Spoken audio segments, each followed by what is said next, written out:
Hati po ang meaning. Yata. Pag tinanong po kayo ng nawa niya siya pa, ano pa sabihin niya? Nama, name, siya pa. Si Christian naman po ay magko-cover ng kanta ni Fabio Acer. Mga paso. Kasama natin si Christian Bautista. Morning. Salamat. Nice to meet you. Thank you for your time. Thank you rin po. Kung napapansin nyo ngayon, bakit nandito si Christian Bautista? Thank you. Magkakaroon rin po siya ng tour doon sa Indonesia, kaya po gagawin namin tong video para i-surprise yung mga Indonesian audience na nanonood sa atin. At para makita rin ng ating mga Filipino fans ano mga connection natin with the Indonesian culture and the like. Yung The Way You Look at Me, nagkaroon siya ng malaking market dun sa Indonesia. Pwede po ba ikwento sa inyo paano nangyari yun? I'm now with Universal Records, but before I was with Warner Music. Tapos nung nagkaroon ng malakas na airplay dito sa Philippines, nag-decide dati ang Warner Music i-pitch yung song saka ako sa Indonesia. Warner Indonesia liked the song and me, tapos pinadala kami doon and then gumawa kami ng mga promos. Buti na lang nag-hit. May mga friends kami sa Indonesia. Isa nag-hangout kami. Saan kayo nag-hangout? Hindi, sa internet lang po. Tapos po parang one time, nag-play po yung kanta nyo. Kahit mga Indonesia, piniplay nila yung music ni Christian Bautista. Tapos ayun, nag-research ako. Sikat po pala talaga kayo sa Indonesia. Thank you, Data. Anyway.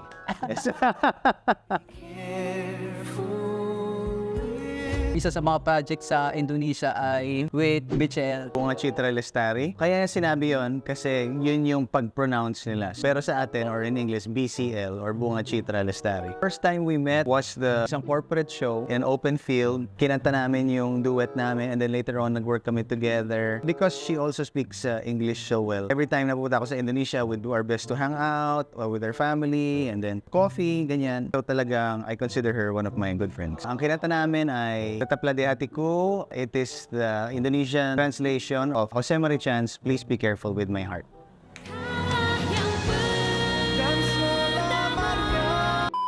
Sa-challenge namin kayo.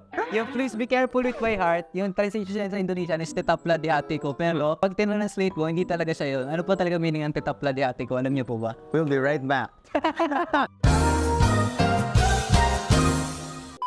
Yung Tetaplah di Hatiku, parang stay in my heart. Ganun. Kasi of course, parang when you translate a song from different languages, hindi mo talaga mapeprecise pati yung syllabication. So of course, medyo may alteration. Bakit po yun yung katang napili nyo na? One of the main reasons is because napakasikat ni Jose Marichan sa Indonesia because of Beautiful Girl. So nung ako nagpo-promo ng The Way You Look at Me sa Indonesia, yung mga radio DJs doon sinasabi sa akin, you know Jose Marichan, can you sing Beautiful Girl? My label now, Universal Records, asked the permission of Jose Marichan to sing a lot of his love songs, including Please Be Careful With My Heart. And nag-dinner kami, and then he was very grateful, and then he allowed me. And then yun, meron kaming album called Romance Revisited, lots of Jose Marichan love songs, including Please Be Careful With My Heart. Pero sa Indonesia, isang single in Indonesian. My life begins anew. Recently po, si Fabio Acer, artist from Indonesia, he made a cover of your song, Since I Found You. Since I found you. Yes, good job, Fabio. Since I found you. Since kinover ni Fabio Acer yung kanta ni Christian Bautista, si Christian naman po ay magko-cover ng kanta ni Fabio Acer. Okay, just to manage expectation, may maybe a few lines lang. So napakinggan ko ang kanta niya, Ruma Singa, napakaganda. And balladeer din po siya Romantic sa... and balladeer din siya. Napakaganda. And definitely maka-copyright tayo dito. So, what does that mean? Mga pasulit untuk ubisa mil. Parang, bakit ang hirap puwanin yung puso mo? Wow! Okay, try natin. Mga pasulit untuk ubisa miliki hati mo. Yes! Yes! 1,000 likes for a full cover. Hey, send your virtual gifts. Live pala. Yung composer rin po niyan is Andy Rianto. Nakatrabaho niyo rin po pareho. A lot, yes. Ang galing niya na songwriter, composer, parang rhyme. Kaya biyab level na. Opo. Yeah. Kasi ako lagi talaga akong nakikinig ng Indonesian mga music. Ang ganda rin ang music nila. Saka hindi ko na-realize, yung mga pinapakinggan ko rin, ay siya pala yung composer. Di ba po may kanta kayong Tetaplah di Hatiku?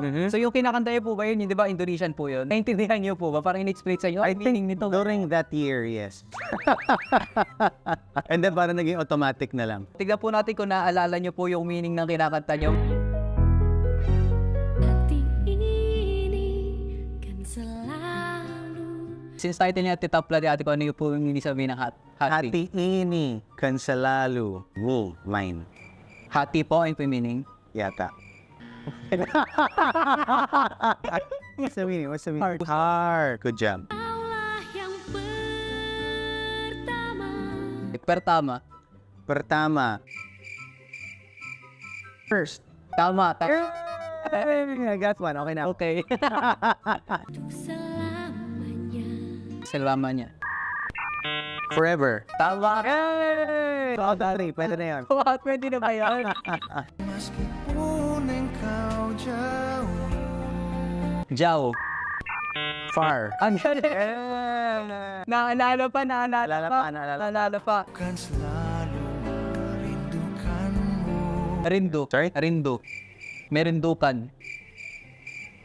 Hindi ko na maalala. What does it mean? Tumis. Oh. Liris yung po kupan sila. Merindo. Pa-order nga. Pag tinanong po kayo na nawa niya siya pa, ano pa sabihin niya? Nama, name, siya What's your name? Tama. I'm Mr. Christian. Pag sa Indonesia po, sa Indonesia. Ako nama Christian Bautista. Para po siyang sa Fit Tagalog rin, nama ako or nama saya. Pag more form, nama saya. Nama saya Christian Bautista. Yan, tama po. Pag yung mas Sabi po, nasa Jakarta kayo, nama go eh. Yan. Yeah.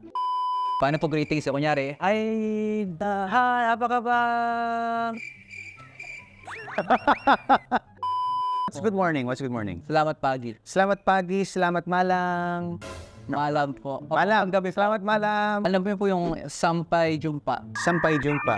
Is it, oh man, pag naglalaba ako, tapos magsasampay ako. Iba po. Okay, what is it again? Pwede nyo po yung sabihin rin sa endang show nyo. Goodbye? Is it goodbye? Opo, parang until next time. Until next, see you again. Opo. Sampay jumpa. Ayan, gano'n. Day cut. Sampay jumpa. Okay, got it. Pag tinanong po kayo, bisa ba sa Indonesia? Gangarti. O yan, tama. Actually, pag sinabi ko yun, lalo silang, I don't understand. Hulaan nyo po kung ano yung meaning nito. Inausap ka nilang Indonesian, tapos sabihin nyo po, English. Ano sabihin nun? English is English. Tama, yun, pwede sabihin English. Gano'n, parang English. There's a, no. Tidak. Baka po may show kayo sa tanghali, ano pong pwede nyo sabihin pag tanghali yung show nyo? Selamat malam, selamat siang. Ayun, tama na. Selamat siang. Opo, ayun. Yay! Check. Pwede ko sabihin, panas. Panas yan, tama panas kasi mainit. Kaya pala Pilipinas. Mainit sa Pilipinas. Magaling ko na. Okay, sama natin. Ay, naalala pa, medyo nakat pa po yung 50-50. vocabulary natin ha. Pero buti naalala yung sabihin talaga yung kinakanta nyo yun. Kasi lang isang singer, kailangan alam mo yung meaning na kinakanta para There was a time also, I spent a lot of time in Indonesia, mga 2-3 months either on tour or for a movie. Pag nandun talaga ako, talagang tanong ako ng tanong, what does this mean? What does delicious mean? Anak, what does smile mean? Senyum? Tinatanong ko talaga. Pero of course, pagbalik mo dito and then hindi mo nagagamit, nakakalimutan mo. So dapat talaga lagi mong pinapractice, dapat lagi kami kausap. Opo, ganun po Ano pa? Tapos nagwi-wish po pa rin po kayo na parang mas matutunan nyo pa yung Indonesian since di ba po napapanood ko sa interview nyo. So po ba dumating sa point, ay nag-guest ako dito for Indonesian, ganun. I would want to reach that point, pero I know na to get there, kailangan ko talaga mag-lessons, kailangan ko na friend dito na lagi kong tatanungin, paano ko sabihin to? And then, kailangan every day or every week, ginagawa mo yun. Tapos na po yung video natin with Mr. Christian. Mahal ko, sobra. Sa mga fans po natin sa Jakarta, may message po kay Sir Christian kung saan po natin makikita Yeah, ito. well, please just check out my social media kasi lilibutin namin yon and then we're gonna share so much of their culture, especially the food. I'm so excited. Thank you so much Thank you po. for spending time with us. Ba't And kasi maganda yung ginagawa mo, teaching languages. Kasi it bridges cultures. Opo. It bridges relationships. Ang pinaka-importante dito sa mundo is how to understand each other. Kahit magkapareho na tayo ng language, hindi pa rin tayo nagkakaintindihan minsan kasi magkaiba tayo. Eh lalo na siguro kapag mas nagkakaintindihan tayo ng language. Kasi may mga nuances, may mga tenses na magkaiba. Parang, what did you mean? Diba? Parang, what did I mean? Kung meron lang tayong more understanding of languages, mas magkakaroon ng patience, mas magkakaroon ng understanding. So, I salute you sa ginagawa mo. Tsaka po kapag nasa ibang bansa po tayo, di ba? Pag nakita tayo nito Tagalog, uy, kabayan, di ba? Parang nagiging close agad tayo. Close agad. agad. And kapag iba namang nationality ang kakausap sa ibang nationality and alam niya yung language, that means na nire-respeto natin sila. Kasi alam natin yung language nila eh. Kung alam din nila yung language natin, parang, wow, thank you for learning my language. Merong gratitude agad. So, ang galing ng ginagawa niyo. Please continue to do it. Thank you po, Mr. Christian. Thank you. Okay, seriously. Thank you, bye-bye. Si Christian Bautista, hindi siya sikat. Sikat siya dito sa Pilipinas. Hindi lang sa Pilipinas, pero sa Indonesia. Kakat yun. Siguro, hindi sikat sa Pilipinas.